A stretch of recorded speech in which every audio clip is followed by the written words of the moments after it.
իշխանությունը անդադար խոսում է, որ ատելության խոսք չպետք է գեներացվի եւ այլն, բայց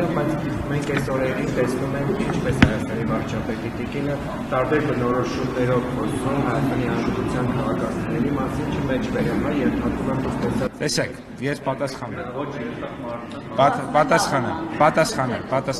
Առաջին հարցում բացարձակ որևէ խնդիր չկա եւ կարծում եմ վարչության նիստերին չմասնակցությունը պարոն Ավինյանը ավելի ճիշտ կմեկնաբանի, բայց իմ տպավորությամբ եւ ես ունեմ վստահություն, որ դա բացարձակապես իր աշխատանքային պետական համայնքային աշխատանքային ծանրաբեռնվածությամբ է բացատրվում, որևէ կուսակցական խնդիր չկա։ Սա մեկ, երկրորդը ես երկրորդ դեպքը շատ չեմ մեկնաբանի, բայց ես կասեմ, որ հասուն տղամարդիկ, որոնք տարիներ շարունակ կնոջը վիրավորել են, թիրախավորել են, հայ կնոջը վիրավորել են, թիրախավորել են,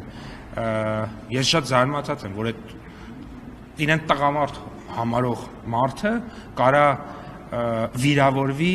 մի իրավիճակից, երբ որ իրեն պարզապես պատասխանել են իր բառերի կեսի չափով։ Ես փոխանակ ամոթ համաչեմ, իրենց տղամարդ համարող այդ մարդիկ, երբ որ կնոջը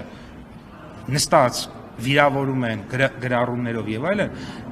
մի հատ էլ բան է, ձեր մոտ զարմանք առաջան։ Ես կարծում եմ, որ ձեր մոտ 5 տարի առաջ, 6 տարի առաջ, 4 տարի առաջ, 3 տարի առաջ, 2 տարի առաջ, որ զարմանք առաջանար ու այդ մարդկանց ասեիք ամոթ չես համաչում, քեզ տղամարդ ես համարում, բայց նստած կնոջից բամբասում ես ու կնոջը վիրավորում ես, երեխաների մորը վիրավորում ես,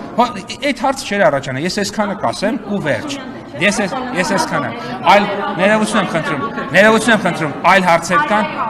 այլ հարցեր տվեք։